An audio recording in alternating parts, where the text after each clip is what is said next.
गरीब सिर्फ आटे की लाइन में आपको नजर आएगा। आप अपने दूसरे हकूक कहाँ से मांगेंगे? आपको नहीं तालीम चाहिए, आपको नहीं इलाज चाहिए, आपको सिर्फ रोटी चाहिए। गरीब बंदा खाने से परेशान था, वो और ज़्यादा परेशान हो गया। पेट्रोल महंगा, डीजल महंगा और घर की जो खाने पीने की अशिया वो महंगी हो गई। 1 लाख तक रोज़ाना इस्लामाबाद के बासियों को सस्ती रोटी ये 10 रुपए की देने में कामयाब हो जाएंगे। पाकिस्तान को एक अमलन गुलामी वाली स्टेट बना दिया गया है, भले वो गुलामी IMF की हो, अमेरिका की हो या किसी और बैरूनी ताकत की। लोग खुश हैं, हम भी खुश।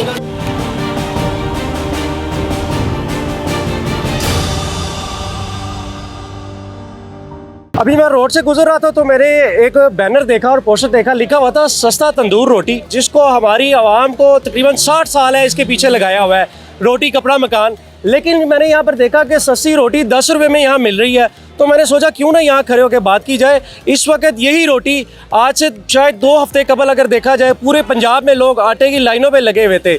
इस वक्त हमारे मामलात को बुलाकर सिर्फ रोटी की हद तक ही जो हुक्मरान ले गए हैं, लेकिन रोटी यहाँ पर 10 रुपये की मिलना एक बहुत बड़ी बात है। इसी वाले से हम बात करते हैं। चौधरी शफीक साहब यहाँ पर मौजूद है। सर, किस तरह से ये आप सारा मैनेज कर रहे हैं? बहुत बड़ा काम है 10 रुपये की रोटी देना, और 70 सालों से हमें सिर्फ इस रोटी के चक्कर में लगाया हुआ है। बिस्मिल्लाहिर्रहमानिर्रहीम। हमने जी ये जो हालात ताज़ा बने महंगाई के, जिसमें हर तबका ही पिस गया।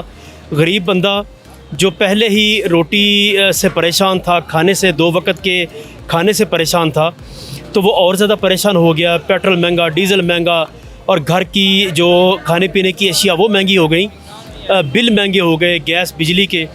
तो इस सारी सूरत हाल में हमने बैठ के ये गौर किया कि कौन सा ऐसा काम शुरू किया जाए कि जिसके ज़रिए आम आदमी को, बिल्कुल जो आम बंदा है उसको रिलीफ मिले, उस तक कोई ना कोई हम खैर का काम यानी पहुंचाने में कामयाब हो जाएं। तो इस हवाले से जब हमारी मुशावरत हुई तो हमें ये समझ आई कि रोटी एक ऐसी चीज़ है जो हर घर की ज़रूरत है। तो अल्हम्दुलिल्लाह हमने फिर इस रोटी के ऊपर काम करना शुरू किया। तो सिर्फ ये 15 दिन पहले हमने ये सस्ती रोटी की ड्राइव शुरू की, हमने ये कैंपेन शुरू की। तो हमारा ये ख्याल था कि इन 15 दिन के अंदर हम 1 लाख तक रोज़ाना इस्लामाबाद के बासियों को सस्ती रोटी जो कहीं 20 रुपए की, कहीं 25 रुपए की है, ये 10 रुपए की देने में कामयाब हो जाएंगे। और हमने काम करना शुरू किया, अहले सरवत लोगों ने तवज्जो की। तो हमने अल्हम्दुलिल्लाह ये समझा कि इसकी ज़रूरत चूँकि बहुत ज़्यादा है, हमने अपना 1 लाख का हदफ बढ़ा के 1.5 लाख तक कर दिया है। तो हम अल्हम्दुलिल्लाह जो काम हमने 15 दिन में करना था वो काम हम 10 दिन में कर गए, और अल्हम्दुलिल्लाह ये काम हो गया। लेकिन इससे माशरे की एक परेशानी भी वाज़े होती है। हमने ये यानी तय किया था, प्लानिंग में ये था कि एक तंदूर पे 1000 रोटी लगेगी। तो इस तरह 100 तंदूर लगेंगे तो 1 लाख रोटी हो जाएगी। हमारी प्लानिंग ये थी। लेकिन जब हमने ये तंदूर लगाए, शुरू किया काम, तो अभी जो तंदूर हमने विज़िट किया है, इफ्तिताह किया है, मैंने ये जो भाई पका रहे हैं रोटी, इनसे पूछा कि आप यहाँ तंदूर में कितनी रोटी लगाते हैं? उन्होंने कहा जी 3000 से लेके 3500 रोटी हम इस एक तंदूर पे लगा रहे हैं। मेरे लिए भी ये सरप्राइजिंग फिगर थी। तो इसका मतलब है कि जो 100 तंदूर, अगर हम ये 35-40 तंदूर लगा लें तो ये 1 लाख से भी ये फिगर क्रॉस कर जाएगी। तो इंशाल्लाह फिर भी हम 100 तंदूर की प्लानिंग कर चुके हैं। अब तक इस्लामाबाद में अल्हम्दुलिल्लाह तकरीबन कोई 25 तंदूर का हम इफ्तिताह कर चुके हैं। ये जो अगले 4 दिन हैं इनमें हम 55 तंदूर इंशाल्लाह ये इसका इफ्तिताह मुकम्मल कर लेंगे, और ये फिगर हमारी 1 लाख से ऊपर चली जाएगी। शफीक साहब, ये बताइएगा कि ये जो आप बता रहे हैं, सारे ये जो नंबरिंग बता रहे हैं, ये बड़ा ये हुकूमती वसाइल के बगैर तो मुमकिन ही नहीं है। तो किस तरीके से आपने ये काम शुरू किया हुआ है? देखें जी, ये हमारी बहरहाल हुक्मरानों की इसमें गलती है, कोताही है कि उन्होंने अपने आप को इस तरह पेश नहीं किया अवाम के सामने कि अवाम उनके ऊपर इस अंदाज से एतमाद करे कि लोग अमानतें हवाले करें और फिर हुक्मरान उन अमानतों को अवाम पे ख़र्च करें। सैलाब की सूरत हाल हमारे सामने है, चूँकि हमने सैलाब में काम किया। लोगों ने हुक्मरानों के जो इन्होंने फ़ंड्स तय किए थे, अकाउंट तय किए, उनमें फ़ंडिंग नहीं की, लेकिन आम जो NGOs थी उनके लिए बहुत बड़ी फ़ंडिंग की। तो हम ये समझते हैं कि पाकिस्तान के जो यानी साहब सरवत लोग हैं, जिनको अल्लाह ताला ने मालो दौलत से, बिज़नेस कारोबार से नवाजा है, बहुत खर्च करने का जज्बा उनके अंदर, बहुत खर्च करते हैं। सिर्फ उन्हें एक यकीन दहानी चाहिए कि हमारी अमानतें क्या वाक़तन हकदारों तक पहुँच रही हैं। एतमाद की कमी है, एतमाद की कमी। तो हम अल्लाह का शुक्र अदा करते हैं कि अवाम का बहुत बड़ा एतमाद है। ये तो एक प्रोजेक्ट है जो आपके सामने बयान किया कि 1 से 1.5 लाख रोटी का। इंशाल्लाह अगले हफ्ते हम 100 सस्ते सब्ज़ी बाज़ार इस्लामाबाद में शुरू करने जा रहे हैं। रमज़ानुल मुबारक की पहली सहरी से इंशाल्लाह 1 लाख अफराद को मुफ्त सहरी हम पूरा रमज़ान उनके घरों की दहलीज़ पे जाके हमारे हज़ारों कारकुनों की टीम इंशाल्लाह घरों में जाके पहुंचाएगी। ये हमने 3 प्रोग्राम शुरू किए हैं इंशाल्लाह ताला। उम्मीद है इससे कुछ चेहरों पे मुस्कुराहट आ जाएगी, कुछ दुख दर्द में कमी होगी, कुछ ना कुछ हम खैर बांटने में कामयाब हो जाएंगे। इस वक्त अगर मुस्लिम लीग का नाम लगाया, नून शीन का मीम नून, तो क्या ये मरकज़ी जो मुस्लिम लीग है इसके पीछे क्या ऐसी चीज़ है जिसकी वजह से ये मरकज़ी मुस्लिम लीग आप सामने लेके आए हैं? देखें जी, पाकिस्तान मरकज़ी मुस्लिम लीग ये हमारी पार्टी है जिसके प्लेटफार्म से हम ये सारे खिदमत के काम कर रहे हैं। बुनियादी तौर पे मुस्लिम लीग पाकिस्तान बनाने वाली जमात है। जिसने पाकिस्तान बनाया असलन तो वो मुस्लिम लीग ही थी। और मुस्लिम लीग का सबसे बड़ा कारनामा ये था कि उन्होंने ला इलाहा इल्लल्लाह की बुनियाद पे सारी कौमों को, कबीलों को, सबको इकट्ठा कर लिया, फ़िरक़ों को ला इलाहा इल्लल्लाह पे इकट्ठा कर लिया। तो ये उनका कारनामा। हम ये समझते हैं कि मरकज़ी मुस्लिम लीग, अल्लाह करे हम ये करने में कामयाब हो जाएं, तमाम मुस्लिम लीगों को इकट्ठा करें, पार्टियों को इकट्ठा करें और एक मरकज़ियत की शक्ल दी जाए और पाकिस्तान को दोबारा उन्हीं बुनियादों पे खड़ा किया जाए जिसमें लोगों ने नफ़रतें छोड़ी थीं, फ़िरके छोड़े थे, तअस्सुबात, इलाकाई सुबाइयत सब कुछ छोड़ा था। एक वहदत हो के छीन के हिंदुस्तान से और बरतानिया से पाकिस्तान हासिल किया था। इंशाल्लाह उसी पैटर्न पे इस पाकिस्तान को बचाएंगे, आगे बढ़ाएंगे और खुशहाल और इंशाल्लाह तरक्की याफ्ता पाकिस्तान बनाएंगे इंशाल्लाह। यानी कि मरकज़ी मुस्लिम लीग वो वाहिद जमात है जो नज़रियाती तौर पर जो कायदे आज़म या पाकिस्तान बनाने का जो मकसद था उस पर काम करेगी। जी बिल्कुल, कायदे आज़म रहिमहुल्लाह और अल्लामा इकबाल रहिमहुल्लाह उसी आइडियालॉजी के ऊपर, और उससे बड़ी आइडियालॉजी और कोई नहीं है। क्योंकि उन्होंने ये नारा लगाया था कि पाकिस्तान का मतलब क्या, ला इलाहा इल्लल्लाह मुहम्मदुर रसूलुल्लाह। इससे बड़ी कोई और आइडियालॉजी नहीं है, इससे बड़ा कोई और नारा नहीं है। इसी के गिर्द सबको इकट्ठा करेंगे और इंशाल्लाह सबको उनके हकूक़ मिलेंगे। आखिरी सवाल ये है कि इस वक्त जो सियासी जमातों का हजूम है, इंतशार की कैफियत है, लोग कैसे एतमाद करें कि किस तरह से लोग अब इन सियासी जमातों पर, क्योंकि लोगों का एतमाद नहीं है, टर्न आउट नहीं होता, आप लोगों को क्या मैसेज देना चाहेंगे इस पर? और ये जो अब ये सारी चीज़ें शुरू भी हो चुकी हैं। जी, ये बड़ी बदकिस्मती है हमारे हुक्मरानों की वजह से और हमारे हुक्मरानों की नाअहलियों की वजह से। और फिर बहुत सारे मसले हैं, सिर्फ हुक्मरानों की नालायकियाँ पाकिस्तान में नहीं, बैरून मुल्क भी।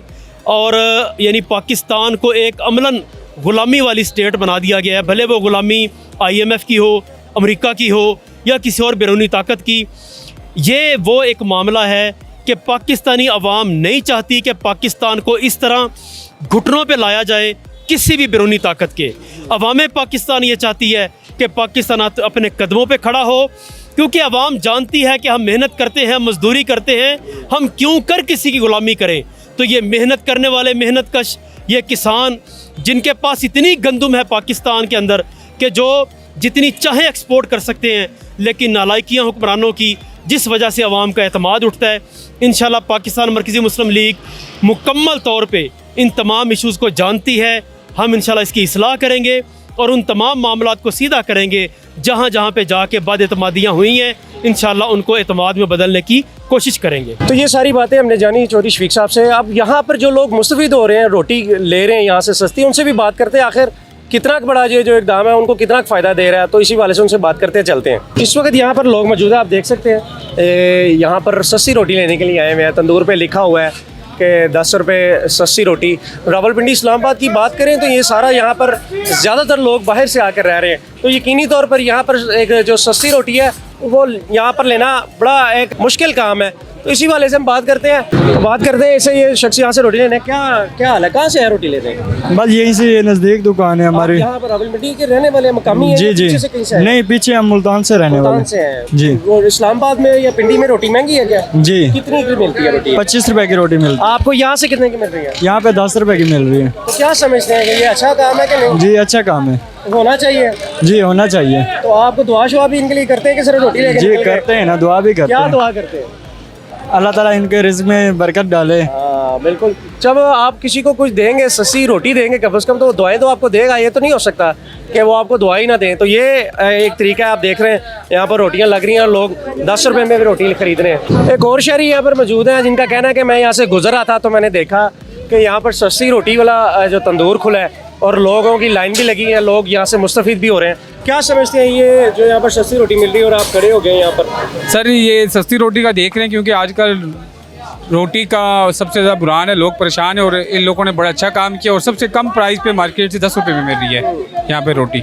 तो क्या समझते हैं कि ये इस तरह के अच्छा काम है, बिल्कुल होने चाहिए, पूरे पाकिस्तान में होने चाहिए, बल्कि ये काम तो गवर्नमेंट का करने का है, लेकिन ये लोग कर रहे हैं तो हम तो इनको। लेकिन अगर पिंडी इस्लामाबाद की सूरत हाल देखें, यहाँ से लोग बड़ी बड़ी दूर से आके रहते हैं और यहाँ पर जो है अगर कोई 30,000 रुपया कमाता है तो वो 3 टाइम की रोटी इतनी महंगी नहीं खा सकता। इसी तरह ये बिल्कुल जी, क्योंकि रोटी का रेट तो आपके सामने, बल्कि आटे का बुरहान भी आप लोगों के सामने है, तो इस तरफ तो आप लोगों ने तवज्जो दी है, इन लोगों ने, चौधरी शफीकुर रहमान साहब ने, ये बहुत बड़ा इनका इकदाम है। अल्लाह ताला इनको तरक्की दे, खैर आफियत से रखे। अच्छा, हमारे साथ आप जो चूँकि देख रहे हैं यहाँ पर तंदूर वाला भी काम कर रहा है, उससे बात करते हैं आखिर वो कितनी रोटियाँ लगा रहा है, क्या लगा के थक तो नहीं जाता। भाईजान क्या हाल है आपका? ठीक है, ठीक ठाक, शुक्र है अल्लाह का, ठीक ठाक। क्या कितनी रोटी लगाते हैं रोजाना? रोज की लग जाती है 3,000-3,500 रोटी। 3,000? हाँ, 3,000-3,500 रोटी लग आप जाती तो है। कहते होंगे यार ये क्या शुरू कर दिया था, जहाँ पहले 1000 लगानी पड़ती थी अब 3000 लगानी पड़ती है। ठीक है, गरीब लोगों के लिए ठीक है, सस्ती है रोटी। बाहर तो 20 रुपए की रोटी मिल रही है। यानी कि आप 3000 रोटियाँ लगा के भी खुश हैं? खुश है जी, क्योंकि लोग खुश हैं। लोग खुश हैं, हम भी खुश। हाँ जी, लोग खुश हैं और हम भी खुश हैं। खिदमत खल्क का काम है, जो अपना जितना हिस्सा डालता रहेगा, हज़ारी बात है, उसको खुशी ही होगी। और इस दौर में आप समझते हैं कि लोगों की खिदमत करना, अपना पेट नहीं पलता तो लोगों की खिदमत कैसे हो सकती है। लेकिन ये तंदूर पे जो बंदा मजदूरी कर रहा है, वो यहाँ पर 1000 रोटी लगाता था पहले, अब 3000 लगा रहा है, वो भी इसमें खुश है कि चलो मैं लोगों की मदद तो कर रहा हूँ। ये है असल पाकिस्तान का चेहरा। इस लेवल पे जाके हमें काम करने की ज़रूरत है। जब हम इस लेवल पे काम करेंगे तो यकीनी तौर पर माशरा बेहतर होगा। हमें ये पूरे पाकिस्तान में इस तरह का निज़ाम चाहिए। असल में इस वक्त हमारे हुक्मरानों ने जो गरीब का हाल कर दिया है, इस वक्त गरीब सिर्फ आटे की लाइन में आपको नज़र आएगा, दूसरी लाइन उसकी नज़र आएगी जहाँ पर वो अपना बिजली का बिल जमा कराता है। तो ये सारी सूरत हाल है। जब आपको इन लाइनों में लगा दिया जाएगा, आप अपने दूसरे हकूक़ कहाँ से मांगेंगे? आपको नहीं तालीम चाहिए, आपको नहीं इलाज चाहिए, आपको सिर्फ रोटी चाहिए। ज़ाहिर बात है, रोटी एक ऐसी चीज़ है जो आपको चाहिए, आपके बच्चों को भी चाहिए। तो ये एक आज आपको इस्लामाबाद से मैंने ये एक चेहरा दिखाया कि किस तरह से लोग पाकिस्तान के लिए, पाकिस्तान की आवाम के लिए काम कर रहे हैं। और एक नई जमात है जो पाकिस्तानियों के लिए इस तरह से काम कर रही है। मैं समझता हूँ तमाम जमातें जो पाकिस्तान के साथ मुख्तलिफ है, उनको इसी तरह से पाकिस्तान की खिदमत करनी चाहिए ताकि पाकिस्तान का रोशन मुस्तकबिल हो सके। तो मज़ीद वीडियोज़ के लिए देखते रहे बागी TV।